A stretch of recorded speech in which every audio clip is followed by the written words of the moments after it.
Doctor Mohammad ইউনূসকে নিয়ে video বানাতে, বানাতে আমি ক্লান্ত হয়ে পড়েছি। এই ভদ্রলোকের নাম উচ্চারণ করে বা তাকে নিয়ে আলোচনা করে বা তাকে নিয়ে সমালোচনা করে বা তার পক্ষে বলা, বিপক্ষে বলা সত্যিকার অর্থেই আমি খুব বিব্রত বোধ করি অন্তরের অন্তঃস্থল থেকে। কিন্তু তারপরও বলতে হচ্ছে। বলতে হচ্ছে এই কারণে যে পুরো দেশের ক্ষমতার যে চাকা, স্টিয়ারিং এটি তার হাতে। এবার ধরুন যে জাহাজ, পুরো দেশটাকে যদি আপনি একটা জাহাজের সঙ্গে তুলনা করেন, আমরা সবাই যাত্রী আর সেই জাহাজের ক্যাপ্টেন, সেই ক্যাপ্টেন ডক্টর মোহাম্মদ ইউনূস। আপনি চান বা না চান, তার সফলতা যেমন আপনাকে আন্দোলিত করবে, আপনার ব্যবসা বাণিজ্য থেকে শুরু করে আপনার কর্মক্ষেত্র, ব্যক্তি, পরিবার, সমাজ সব ক্ষেত্রে আপনাকে আনন্দময়তা দেবে। আর আপনি যদি প্রলয়ের আশায় বা আতঙ্কে চোখ বুজে থাকেন এবং মনে করেন যে না, এই ধরনের কথা বলাটা ঠিক না, বলবো না, দেখবো না, কোনো কিছু করবো না, অর্থাৎ আপনি যদি অন্ধ হয়ে যান বা চোখ বুজে থাকেন, জবান বন্ধ রাখেন, তবুও প্রলয় থেকে আপনি রক্ষা পাবেন না। আমি বহুদিন ধরে ধানমন্ডিতে বসবাস করছি। আমার জীবনে কখনো ধানমন্ডি এলাকাতে ছিনতাই করতে কাউকে দেখিনি, কিংবা এখানে গোলাগুলি, ঢাকা কলেজে যখন পড়েছি তখন ছাত্রনেতারা গোলাগুলি করেছেন বা পরস্পরের সঙ্গে মারামারি করেছেন, কিন্তু কোনো ছিনতাইকারী দিনে দুপুরে নিউ মার্কেট এলাকা, ধানমন্ডির মূল সড়ক যেটা মিরপুর রোড, সেখান থেকে একেবারে কলাবাগান পর্যন্ত প্রকাশ্য দিবালোকে ছিনতাই করতে বা কোমর থেকে চাকু বের করে কারো পিছনে ছুটতে আমি এই দৃশ্য দেখিনি, জীবনে দেখিনি। কিন্তু এই সপ্তাহ দেড়েক আগে বা সপ্তাহ দেড়েক আগে এরকম জুমার নামাজ পড়ে আসছি, তখন বিভৎস সে দৃশ্য। এক তরুণ কোমর থেকে সেই ধারালো চকচকে চাকু বের করে প্রকাশ্য দিবালোকে তার প্রতিপক্ষকে দাবড়াচ্ছে। কোনো ছিনতাইয়ের কোনো ঘটনা। সমস্ত মানুষ তাকিয়ে আছে। এ দৃশ্য তো ওখানে হয়নি কখনো। কিংবা কোনো ধনী ব্যক্তি কোটিপতি, তার কোটি কোটি টাকার সম্পত্তি লুট হয়ে গেছে।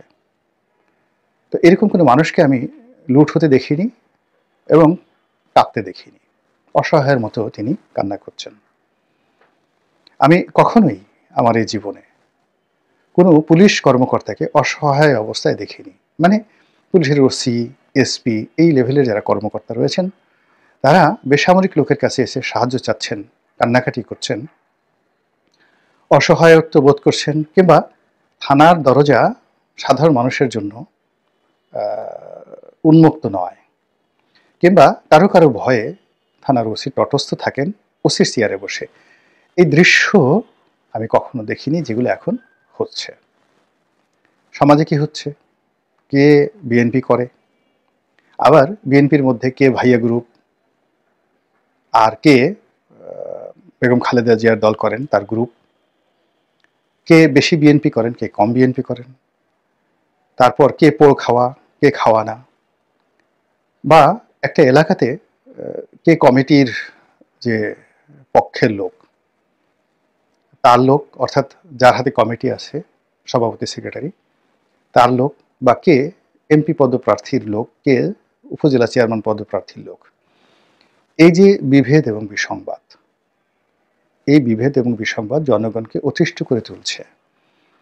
তারপর প্রশাসনকে অতিষ্ঠ নয়, অসহায় করে তুলছে। Nobody is working as well. তো কাজেই এই ঘটনাগুলো ঘটছে যখন, তখন ক্ষমতার কেন্দ্রে ডক্টর মোহাম্মদ ইউনূস। তো কাজেই তাকে নিয়ে তো আলোচনা করতেই হবে। আমার ইচ্ছা না থাকলেও আলোচনা করতে হবে একজন নাগরিক হিসাবে, নিজের সচেতনতার জন্য, নিজের দায়মুক্তির জন্য, আর আমাকে যারা মনে করেন যে না, এই লোকটার কথা শোনা উচিত, তাদের জন্যে।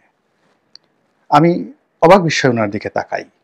এই গত ৩-৪ মাস ধরে উনি যখনই কোনো কথা বলেন, আগে ওনার কোনো বক্তব্য, মানে ৫ই আগস্টের আগে ওনার কোনো বক্তব্য আমি মনোযোগ সহকারে শুনতে পারিনি, ইংরেজিতে হোক বাংলায় হোক, আমার কাছে আকর্ষণ করেনি। আমি বাংলাদেশের অনেকের বক্তব্য শুনেছি, ঘন্টার পর ঘন্টা দাঁড়িয়ে শুনেছি, টেলিভিশন শুনেছি, বক্তৃতা শোনা আমার অভ্যাস। তারপরে পত্রপত্রিকা পড়া, এমনও হয়েছে জীবনে যে প্রতিদিন ৪-৫ ঘন্টা মানে ৮-১০টা পত্রিকা না পড়লে আমার পেটের ভাত হজম হতো না। কাজেই অনেক অখাদ্য লিখা, কেউ পড়ে না, কিন্তু আমি এ মাথা থেকে ও মাথা পর্যন্ত পড়েছি। ডক্টর মোহাম্মদ ইউনূসের কিছু নিবন্ধ ইংরেজিতে বাংলাতে আমি পড়ার চেষ্টা করেছি, কিন্তু আমি আগ্রহ পাইনি, লেখার কোনো টান পাইনি। কিন্তু এই আগস্ট মাসের ৫ তারিখের পরে জাতির প্রয়োজনে তার কথাও আমাকে শুনতে হচ্ছে এবং তার যে কোনো পদ্য গদ্য সেই জিনিসগুলো আমাকে অনুসরণ করতে হচ্ছে। এবং আমার জন্য সবচেয়ে ব্যর্থতা বা আতঙ্কের বিষয় হলো আমি কোনো কিছুরই ধারাবাহিকতা পাচ্ছি না।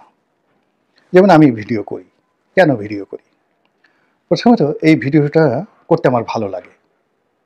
আমি এটাকে জীবনের একটা অনুষঙ্গ মনে করি। আমার বিভিন্ন সময় বিভিন্ন পেশা ছিল, নেশা ছিল। তো সেই সকল পেশা এবং নেশা আমার রক্তের সঙ্গে যেভাবে মিশে গিয়েছিল, একটা সময় টক শো না করলে আমার ঘুম হতো না। এখন সেই জিনিসটা নেই। ২০০০ একেবারে ৯ থেকে শুরু করে ২০০০ সেই ২৪ সনের আগস্ট মাস পর্যন্ত, আগস্টের ৫ তারিখ পুরো আগস্ট মাসটি আমি এই টক শো এর পেছনে যথেষ্ট সময় দিয়েছি। কিন্তু এখন আমার সেটা ভালো লাগে না। কেন ভালো লাগে না সেটা ভিন্ন ব্যাপার। আমি এখন যাই না। অনেকে ডাকেন, তো যাই না। কিন্তু এখন আমি এই ইউটিউবের যে কথাগুলো, এটা আমার বেঁচে থাকার অবলম্বন। আমি এগুলো করি। এটা আমার একটা ফ্যাশন, এটা আমার একটা প্যাশন, এটা আমার একটা আইডেন্টিটি। তো তদ্রূপ আমার ব্যবসা-বাণিজ্য, আমার অফিস আদালত, আমার লেখাপড়া যা কিছু আছে, আমার তো সবকিছুর প্রতি একটা আকর্ষণ থাকবে, যার কারণে মানুষ কাজ করে। তো ডক্টর মোহাম্মদ ইউনূসের ক্ষমতা লাভের আকর্ষণ আছে, রাজনীতি করার আকর্ষণ আছে, এই জিনিসটি আমি কখনো দেখিনি। তার উচ্চাকাঙ্ক্ষা থাকতে পারে মনের মধ্যে অবদমিত, যেমন আপনার মনের মধ্যে কোনো সেই বিশ্বসুন্দরী সম্পর্কে উচ্চাকাঙ্ক্ষা থাকতে পারে, আপনি এগুলো বলবেন না। আপনার মনে হতে পারে যে ইস, যদি আমি সম্রাট আকবর হতে পারতাম, আলেকজান্ডারের মতো ঘোড়ায় চড়ে দিক বিদিক ছুটতে পারতাম, জুলিয়াস সিজারের মতো তলোয়ার চালাতে পারতাম, আপনার মনে হতে পারে। কিন্তু এগুলো উচ্চাকাঙ্ক্ষা, এগুলো আপনি কখনো কাউকে বলেন না। তো সিংহাসন আরোহণ করা, প্রধানমন্ত্রী হওয়া, রাষ্ট্র পরিচালনা করা, এগুলো অনেকেরই একেবারে মুদির দোকান যে দেয় তারও উচ্চাকাঙ্ক্ষা থাকতে পারে। কিন্তু এই উচ্চাকাঙ্ক্ষাকে বাস্তবে রূপ দেওয়ার জন্য যে শ্রম দরকার, আগ্রহ দরকার, উদ্দীপনা দরকার, তারপরে যে কৃতজ্ঞতা দরকার, এর কোনোটাই ডক্টর মোহাম্মদ ইউনূসের মধ্যে আমি দেখছি না এখন। তাহলে তিনি এলেন কেন? তার যে বয়স, তার যে অভিজ্ঞতা, তিনি তো সফল একজন মানুষ। তার জীবনের ব্যর্থতাগুলো আমরা জানি না। কোথায় তিনি ব্যর্থ হয়েছেন আমরা কিছুই জানি না। আমরা শুধু জানি যে তিনি শুধুই একজন সফল মানুষ। আর আমরা জানি যে তিনি শেখ হাসিনা কর্তৃক নির্যাতিত, নিপীড়িত, টার্গেটেড একজন মানুষ। তার প্রতি আমাদের শ্রদ্ধা, আবেগ, ভালোবাসা, তার সঙ্গে সহানুভূতি শেখ হাসিনা নির্যাতনের কারণে হয়েছে।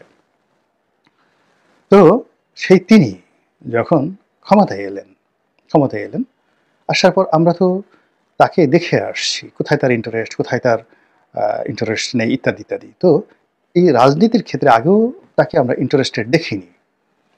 তিনি একেবারে শেখ হাসিনার পতনের একদিন আগ পর্যন্ত ঝুঁকি নিয়ে তার বিরুদ্ধে একটা টু শব্দ করেননি।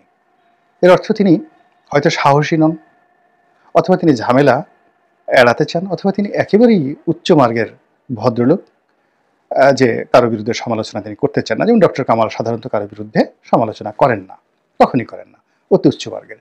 আবার অনেক অলি আল্লাহ প্রকৃতির মানুষ আছেন যারা রেসপন্ড করেন না, তাদের প্রতি জুলুম করা হলে আল্লাহর কাছে বিচার দেন। অতি সম্প্রতি দেখলাম যে বেগম খালেদা জিয়া একটা বক্তব্য দিয়েছেন, সেই ডক্টর আসিফ নজরুলের একটি স্ট্যাটাসের মাধ্যমে জানলাম তিনি শেখ হাসিনার সম্পর্কে আল্লাহর কাছে বিচার দিয়েছেন। তো এরকম অনেকে হয়। তো ওনারও যে নীরবতা, সেটা বিভিন্ন কারণে হতে পারে, কিন্তু তার ভিতরে যদি দৃঢ়তা থাকতো, রাজনৈতিক উচ্চাকাঙ্ক্ষা থাকতো, নেতৃত্বের গুণাবলী থাকতো, তিনি বিদ্রোহ করতেন। এবং তিনি যদি ২০১৪ সনে বিদ্রোহ করতেন, ২০১৫ সনে বিদ্রোহ করতেন, এবং তিনি যদি বিএনপির অফিসে একদিনের জন্য যেতেন, জামাতের লোকদের সাথে বৈঠক করতেন, সারা বাংলাদেশ কিন্তু কেঁপে উঠত, সারা বাংলাদেশ। কিন্তু উনি এটা করেননি। উনি শেখ হাসিনার সঙ্গে খেপাতে চাননি, বরং একেবারে শেষ সময় পর্যন্ত বিভিন্ন অ্যাঙ্গেলে তিনি শেখ হাসিনার সঙ্গে সমঝোতা করার জন্য তিনি চেষ্টা করেছেন। সেটা ব্যর্থ হয়ে তিনি তার কর্মচারী, তাদের সাথে নেগোসিয়েশন করে প্রায় ২০০ কোটি টাকা তাদেরকে ক্ষতিপূরণ দেওয়ার ব্যাপারে তিনি রাজি হয়েছেন, মামলা মোকদ্দমা তারা তুলে নেবে এবং বেশ একটা বড় অঙ্কের টাকা তিনি লেনদেনও করেছেন। কিন্তু সেটাও শেখ হাসিনার ইগোতে লেগেছে এবং সেই কারণে যে উকিল এই সমঝোতাটা করেছে সেই উকিলের বিরুদ্ধে শেখ হাসিনা দুর্নীতি দমন কমিশন লাগিয়ে দিয়েছেন। তখনও তিনি নড়াচড়া করেননি, তিনি আবার সেই আপদ বিপদকে তিনি মেনে নিয়েছেন। তো কাজেই ক্ষমতার জন্য তার যে লালায়িত মনোভাব, তার যে আকর্ষণ ইত্যাদি ইত্যাদি, এর কোনো কিছুই আমার মনে হয়নি যে তিনি খুব আগ্রহী, বা এখনো মনে হচ্ছে না।